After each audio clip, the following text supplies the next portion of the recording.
બનાસકાંઠાના લુવાણા કલશ રાહથી જેડતા સુધીનો ડામર રોડ પહોળો કરવા બાબતે નાયબ મુખ્યમંત્રીને પત્ર લખ્યો. જિલ્લા પંચાયતના સદસ્ય માંગીલાલ પટેલ દ્વારા નીતિનભાઈ પટેલને પત્ર લખ્યો. રાહથી જેડતા રોડ ઉપર અનેક જગ્યાએ ખાડાઓ અને રસ્તો ખૂબ જ વધારે પડતો ખરાબ હોવાથી તાત્કાલિક ધોરણે રિપેર કરવાની માંગ કરવામાં આવી. રાહથી જેડતા રોડ ઉપર અનેક જગ્યાએ હાઈસ્કૂલ, સ્કૂલ અને પશુપાલકોની અવરજવર રહે છે, તેને ધ્યાનમાં રાખીને રજૂઆત કરવામાં આવી.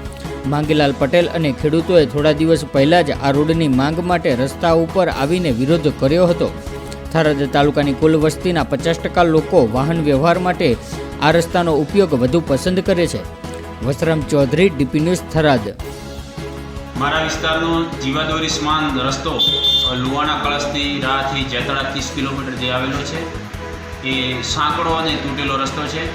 આજે લોકોના પ્રતિનિધિ તરીકે, લોકોના અવાજ તરીકે નાયબ મુખ્યમંત્રી શ્રી નીતિનભાઈ પટેલ સાહેબ, જે માર્ગ મકાન વિભાગના મંત્રીશ્રી છે, એમને લેટરથી રજૂઆત કરી છે અને એમને આજે અમે લોકો વતી એવી રજૂઆત કરી છે કે આ રસ્તો સાંકડો છે. આ રસ્તા ઉપર કોલેજો, સ્કૂલો, હોસ્પિટલો આવેલી છે.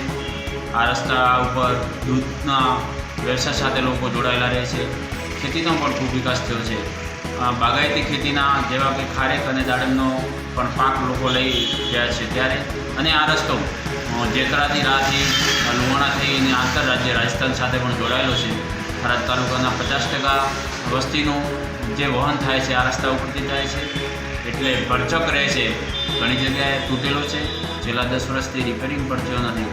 માટે અમારી લોકો વતી સરકારને નમ્ર વિનંતી છે, મંત્રીશ્રીને નમ્ર વિનંતી છે કે આ રસ્તો જલ્દીમાં જલ્દી બને એમ યુદ્ધના ધોરણે ડબલ કરવામાં આવે, પહોળો કરવામાં આવે અને જે ગાબડા છે રિપેરિંગ નથી થયો એ રિપેરિંગ કરીને જલ્દી યુદ્ધના ધોરણે લોકો ઉપયોગી અને સારો રસ્તો પણ માટે થઈ શકે એના માટે આજે નાયબ મુખ્યમંત્રી સાહેબને રજૂઆત કરી છે, લેટર લખ્યો છે અને આવનારા દિવસોમાં એનો સારો અને સુખદ ઉકેલ આવે એવી સરકારને વિનંતી કરીએ છીએ અને સાથે સાથે આશા પણ રાખીએ છીએ.